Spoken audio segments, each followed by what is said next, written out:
Welcome back to Peace, Love and Tarot. This reading is for Aquarius, Sun, Moon or Rising, and it's the weekly reading for the week June 17 to 23. So your cards this week: Aquarius, energies leaving, completing or transitioning. We have Three of Cups. Focus energies this week, we have the Seven of Cups with the Queen of Wands, and we have the Death card coming in towards the end of the week. So the message that I'm hearing for you, Aquarius, quite loud and clear, is disillusionment in love. So let's explore what we've got here.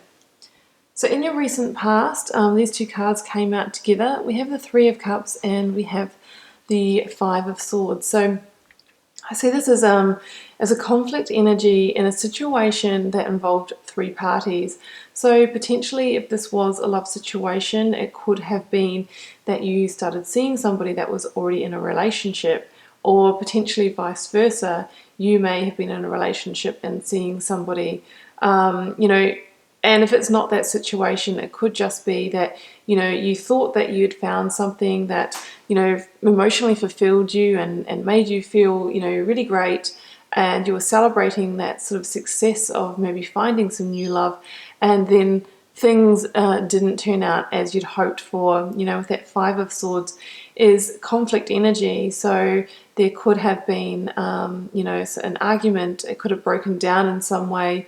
It's that kind of energy of winning at all costs, but was it worth it? So, it's that energy of maybe if somebody was in a relationship with somebody else, there's that wanting to have your cake and eat it too.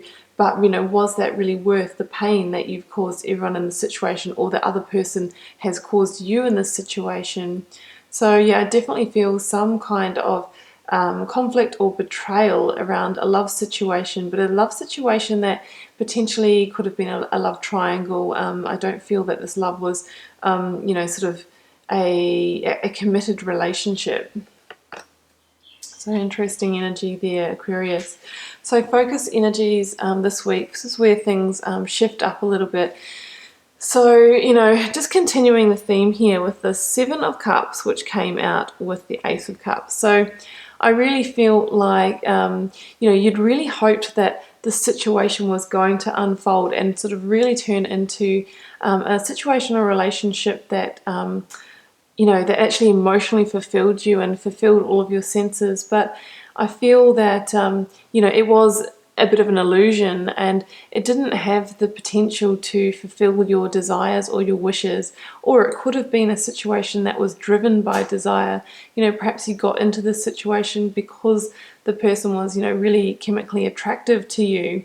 But in some ways, it's fallen flat for you. I feel that the person could have kept you at an arm's reach as well. And, you weren't able to actually, achieve the wishes, the hopes, the dreams, the desires within that situation that you'd really hoped for.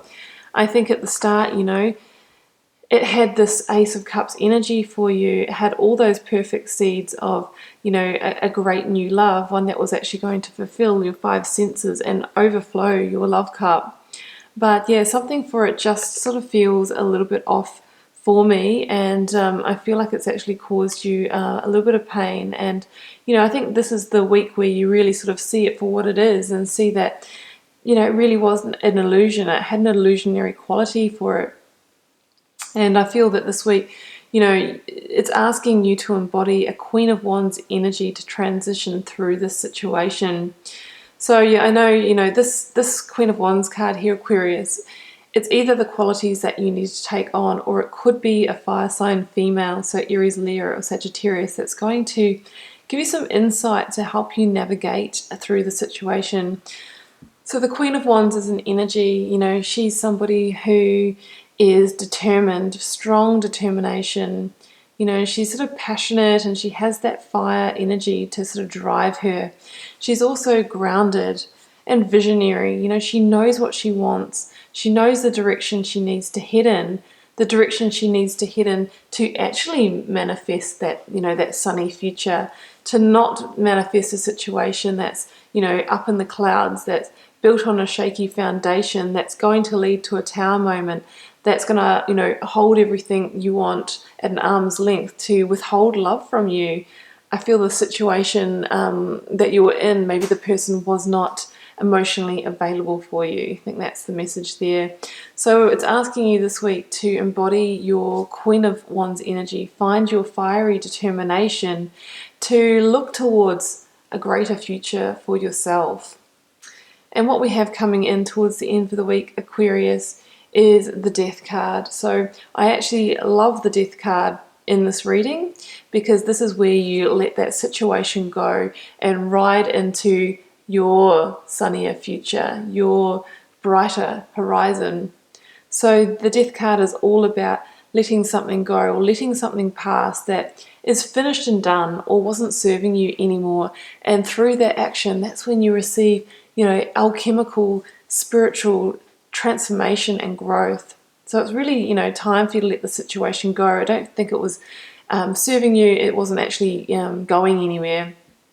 Time to let it go. Time to move on. And, with the Death card, the reminder is to surrender to it. So don't try and sort of rekindle it or stop the Death card from ending the situation or you letting it go. Don't be the person that sort of turns away from it, but be the child that stares death in the eye and is ready for the new challenges, ready for the growth. And if you do that, that's when you're going to move towards a beautiful new future, and then new opportunities can come in for you, Aquarius. So that's what I have for you, Aquarius. I'm sorry if some of you are going through a situation that you thought was going to really fulfill you emotionally, but it hasn't followed through for you. But I really strongly see you transitioning into a much brighter future. So Aquarius, keep in mind it's a general reading. It won't resonate with every Aquarius out there, and we'll see you for another reading next week.